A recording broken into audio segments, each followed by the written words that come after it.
Welcome back to SARA TV with me, your host, Michael Jackson. With us now in our studio, Chris Blair, the CEO of 21st Century, and Bryden Morton, the executive director from the same company, a reward specialist and a master reward specialist. Both these gentlemen held a coffee-style conversation on day 2 of the SARA conference, talking about executive remuneration. How do you sustain it? How do you deliver pay versus performance? And the key things, gentlemen, that you talked about in your cafe-style conversation, let's replicate it here if we may. What were the main takeaways? Bryden, starting with yourself. Well, basically what we're advocating is a movement from the traditional shareholder-focused model, where what we look to do is we, as companies, look to make shareholders happy.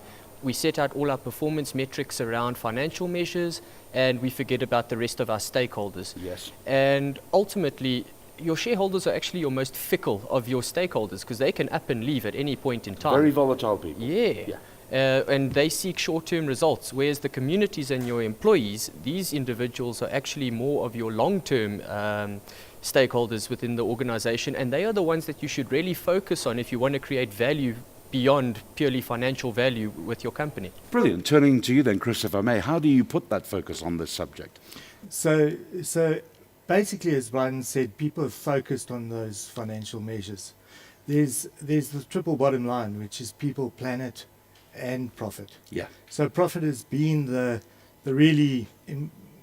measure that's been really focused on, but people and planet have really become a new social order that's coming through.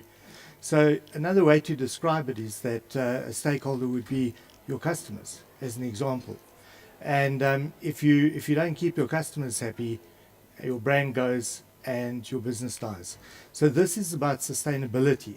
So we look to create a sustainable remuneration index that measures that pay for performance for CEOs. And measuring pay for performance is quite a tricky thing as well, isn't it? It's an emotive subject at best. It is emotive, but it is measurable. And what we're advocating is that all the stakeholders are taken into account in that sustainable remuneration index so that it's sustainable.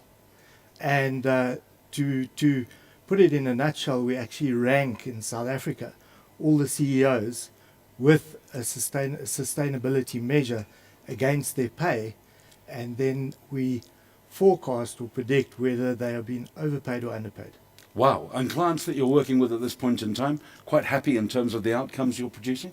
Right now it's still quite new to the market, so we haven't actually rolled this out on an individual client basis, but we've received a lot of interest from our executive remuneration barometer that we publish biannually. Mm-hmm. And a lot of discussion has happened around it, but I don't think that the market is 100% ready just yet to delve into this until they've explored the other avenues around the triple bottom line a little bit further. Hence the presentation you gave at SARA, I guess, in terms of what's there. Yeah, but I truly believe that it is coming. The world is moving towards the triple bottom line, and it's either get on board and move along with it, or otherwise the younger generations which value creation across the 3 lines will simply not support your business if you only follow the financials. Remarkable. Well, you're taking us into the 21st century, so gentlemen, Absolutely. thank you for so doing. And it was great to have you presenting at the conference, and thank you for stopping by here at the studio as well. Thank you very much, Michael. Thank you.